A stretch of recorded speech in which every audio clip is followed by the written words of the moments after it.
Hello and welcome back to a review with me, Kevin, from Kevin Grant on Whisky. We've had some time off, it's been summer, a little bit of relaxing, kind of just off the cusp. I didn't and really intend to, but a little bit of time off, it was been nice. I've not bought any whisky in that time, which has been quite good for me as well, but we're doing another re-review and I thought I'd put it in time with the finish there just of the Open down in Liverpool, Loch Lomond being a big sponsor, and they brought out this Rioja cask, which I bought I think maybe back in end of April, start of May time. So I've got through a little bit of it anyway. I've shared a bit of it too, and it started to open up. So I thought, why don't we re-review? I found out some more little facts and figures about it as well. So I thought I could kind of try and speak about this. But we're back doing the reviews. We're going to be back weekly doing this and trying to get a couple of lives in, a couple of things that have been set with some other the guys on the YouTube universe as well. So let's get into this. Loch Lomond is Highland. It's got 11 different stills in the still house. It's got 4 different styles of whiskey it can make. It is very new age. It didn't have the best of starts to its life. It wasn't anything a lot of people went for. But within the last decade or so, Michael Henry's came in and just absolutely brought this company forward and what they are. The new rebranding I think is really good as well. The kind of smaller dumpier bottles that we've got. The other whiskey that I've got from Loch Lomond here is a single grain, which was my whiskey of the year last year. We look at this Loch Lomond. Everything I love about Loch Lomond is the labels are very easy to read and got everything on there that I think you need and more. This here though is 151st Open, the Royal Liverpool. It's just been played one by Brian Harman.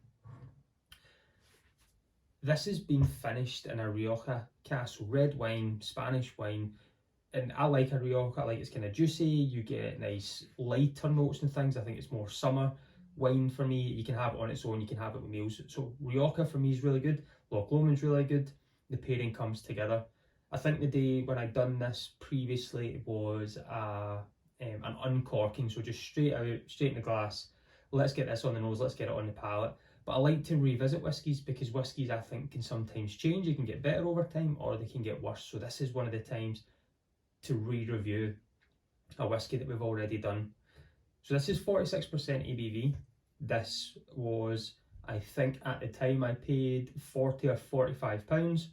It's a non-age statement and it's been finished in Rioja Alta casks. So it's been finished for about 6 months in first fill Rioja. So the colour's there. There is a little bit of colour input in this just to keep the quality across the board, which I am fine with. I've got no issues with that at all. And the ABV stays high. So we're getting a good price point for the ABV. Sometimes you can see big sales for golf and whisky, especially in Scotland, being 2 of the most famous things in Scotland being golf and whisky.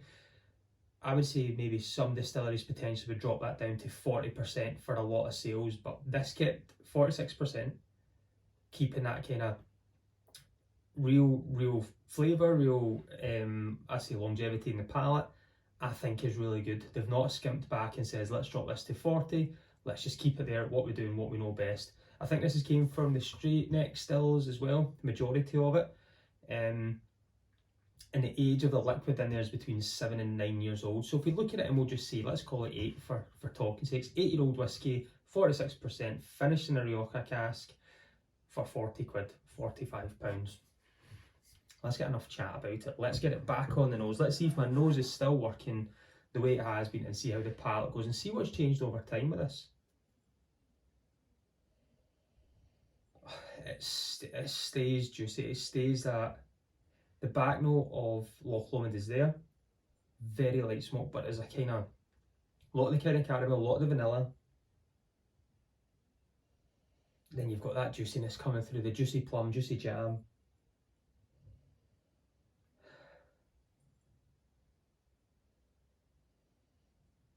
It's like a plum jam, strawberry jam all together with that vanilla custard popping through in the background, that kind of traditional bourbon cask. So it's had, as I say, 8 years more or less in a bourbon cask and then finished for 6 months in the Rioja. So we're still getting that backbone of the DNA of Loch Lomond. The cleanness of it, I can't get the word jammy out the mouth. Jammy, like a jammy donut would be the best way to do it. Kind of sugary, doughy, nice and sweet, and then a big, bold, great plummy jam. Little bit of smoke there as well. There's just this kind of little bit of, when I say smoke, it's like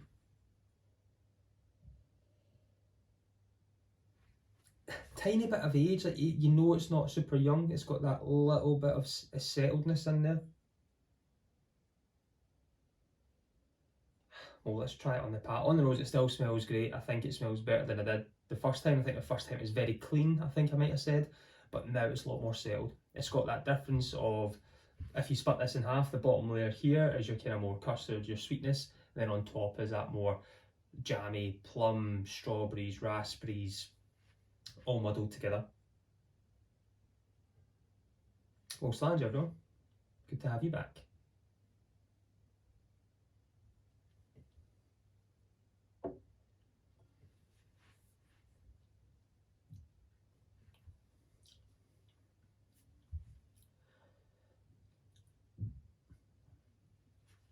Weird thing on the palate, it's amazing, it's really nice, still love it, but it's more like the, how would I describe it? Did you ever used to peel red apples, and then when you take a bite of the apple, it's got kind of sweeter note, but it's a red apple. Green apples can be quite sour. It's got that kind of red apple without the skin on it, on the palate there.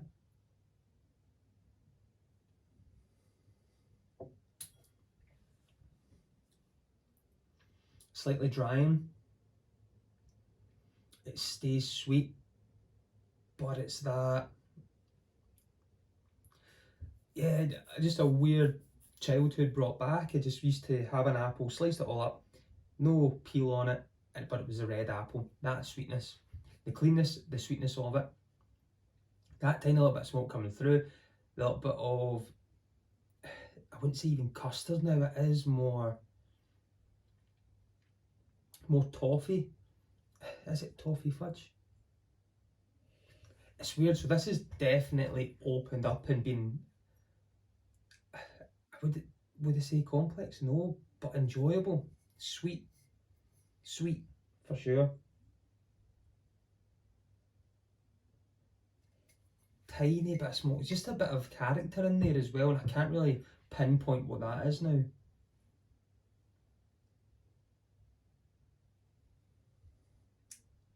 It's one, no water for me, 46%. How the Rioja cask has interacted with that as well. There is absolutely no